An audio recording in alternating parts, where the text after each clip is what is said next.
All right, so I wanted to say publicly that I was wrong about crypto. Okay, this is my confession, my dashboard confession. I'm just saying I was wrong about crypto. And I even did this video that said, crypto is in a bubble and is going to crash. I'm known in my circles quite a bit as somebody who's been a crypto hater or somebody who's not supportive of crypto.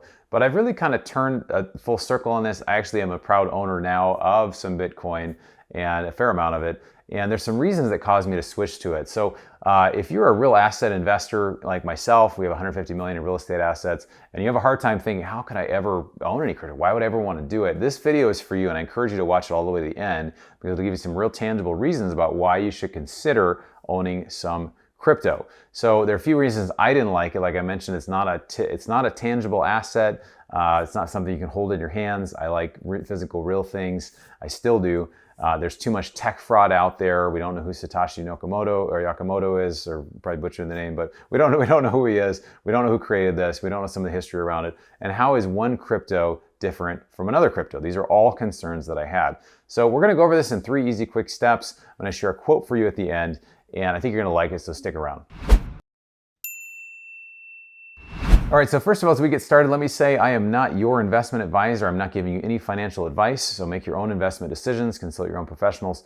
So the first thing I wanted to say is that your dollars are not your dollars. And this was a revelation that I had really when the Ukraine thing started happening. I realized that, $600 billion worth of Russian money was basically frozen in the US. You can say, well, that's a really good thing. And again, I'm not supportive of Russia's policies or what they're doing, or obviously it's been terrible what's happened in Ukraine.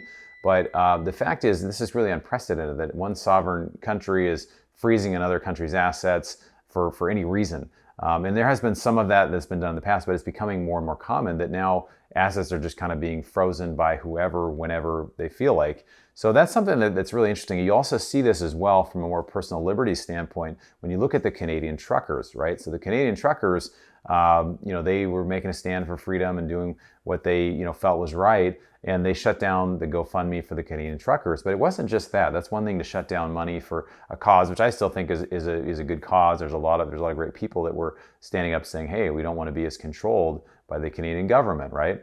So, but they were shutting down people that were giving support or were giving money to the truckers, which is really a crazy idea, right? I give money to a political or social cause that I believe in, and now my assets are being frozen. And it happened, to quite a few people. And it's kind of a crazy thing. In recent history, I can't really think of a time where that's happened. So it maybe had this revelation that my money is not my money if I can't access it, if it's somewhere and it just can't be accessed. So there's so much of my wealth and everybody's wealth, and I imagine your wealth, unless you're a huge crypto or other sort of, you own a lot of maybe gold or other things, that a lot of it is not really accessible if it were shut down. And there could come a situation in the future where people's assets are just being frozen for whatever reason. So it's something to think about before it actually happens. Everything was crazy. Some of the stuff that's happening now we'll think is absolutely crazy, but it's happening, right? 5 years ago, we wouldn't even thought some of this stuff could ever happen, but it's happening. So to me, I'm a gold guy. I own a fair amount of gold. There's some challenges with gold. Obviously, it's kind of big and clunky. It's hard to move. This is not actually obviously a gold bar, so this is just a door stopper or something. But I like gold because it stores value. It is kind of clunky though. It's hard to store. It's hard to move. It's hard to be liquid. There are ways you can borrow against it, which I've done some other videos on.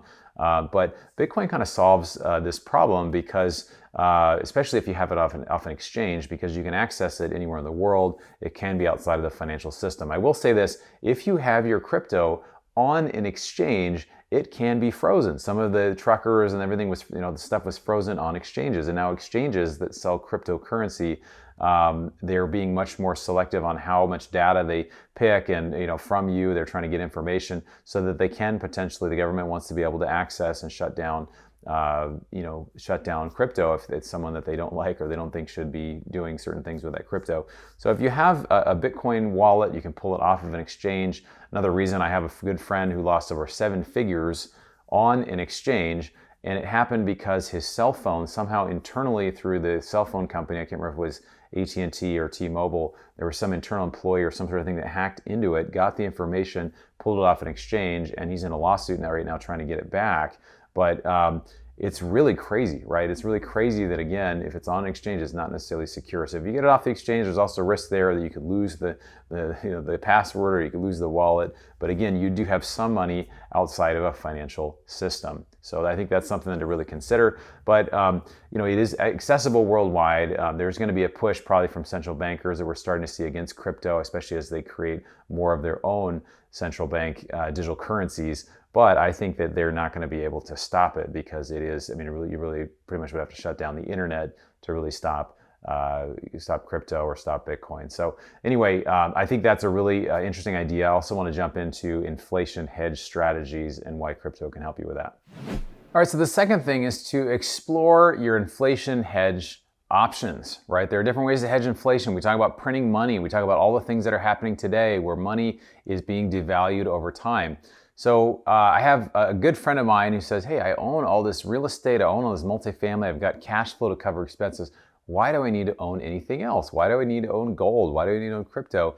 And really the answer is because it gives you liquidity. You don't have your liquidity if you have an asset that's paying you to hold it, but let's say you do need more money. So some people would say having 10% of what your investable capital in something like gold, or something like maybe a combination of gold and crypto and other things, that it's an insurance against more inflation or printing money. So you have liquidity if you need it. And there's always times where being able to have liquidity is very important. So that's obviously what I've done. I've done a lot of gold, done a lot of silver, and a lot of things. Now I think crypto is an option as well. So the reason I like Bitcoin in particular is really it was the first one that was really created. It's very limited. There's only 21 million that will ever be mined, and it will end by the year 2140. So it is a way to store value, and it is very fixed. It's very limited. So the other ones, there's a lot of other, so many other that are out there, but it is something that is something to consider, that it's very limited. So there is, anytime you have a limited supply of anything, it really can hedge against the inflation of just somebody being able to create more and more. So this is really gets to the next point, which is why Bitcoin is different.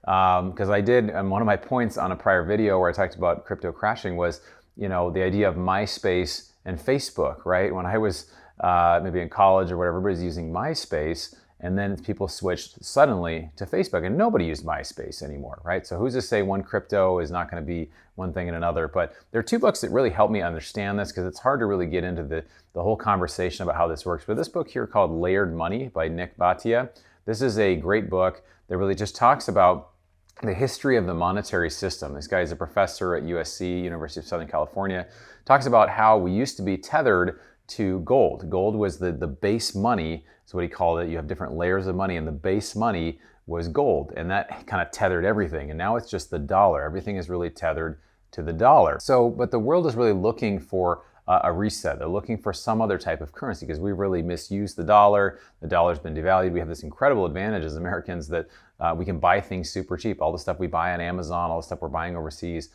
we just have this incredible advantage because dollars are very, there's a huge favor to hold dollars. Anyway, El Salvador, I was in El Salvador a few weeks ago, and they are using Bitcoin as one of their official currencies. And they're talking about different ways. They have a Bitcoin beach, other things there. They're really trying to use it more and more. So not everybody's using it. A lot of the poor people are not using it, but there are people that are starting to use it much more and more, and it provides kind of that base layer of money.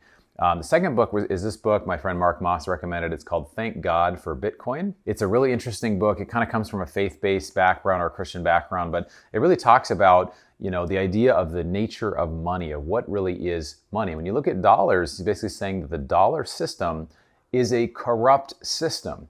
And what he means by it is not just that, dollars are bad, but when you look at it, if I hold dollars, I have dollars in my hand. So I have these dollars right here and I'm holding them, and they print, a lot more dollars. It actually steals the value of my own dollars without my consent, right? So there's a corruption that's really built into it and encourages more theft. So again, it's just another thing that we're seeing more and more dollars being printed, and then it really creates more and more corruption. So the conclusion of all of this is really now I'm buying Bitcoin. I'm buying other things as well. We do a lot of real estate. We have 150 million in multifamily real estate assets. I think that's a great place to put a lot of my wealth. So I'm putting a lot of it there.